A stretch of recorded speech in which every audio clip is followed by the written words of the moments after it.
On the morning of September 26, 1944, the Rhine at Arnhem ran red. For 9 days, a perimeter no larger than a few city blocks had held against the full might of 2 German panzer divisions.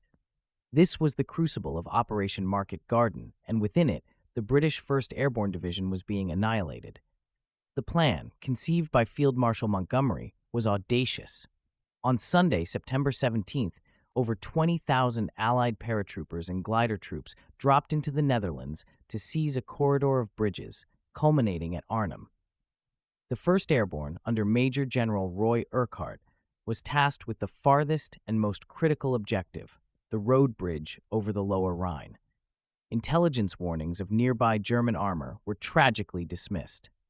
The division landed 8 miles from the bridge, and only a single battalion, the 2nd Parachute Battalion under Lieutenant Colonel John Frost, reached the northern end. The rest were quickly pinned down in the western suburbs of Oosterbeek by the rapid reaction of the 9th and 10th SS Panzer divisions.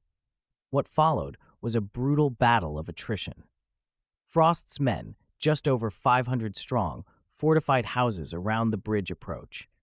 They held for 4 days against tanks, self-propelled guns, and infantry assaults. With no anti-tank guns heavier than the handheld pot, crews had to close to within 30 yards to engage German Mark IVs and Panthers. Meanwhile, the main divisional perimeter in Oosterbeek, compressed daily by relentless artillery and mortar fire, became a shattered landscape.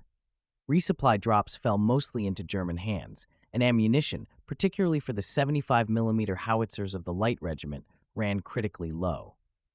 The 6-pounder anti-tank guns, each firing 57mm shells weighing roughly 6 pounds, became pivotal in knocking out armored vehicles at point-blank range to keep the perimeter from collapsing.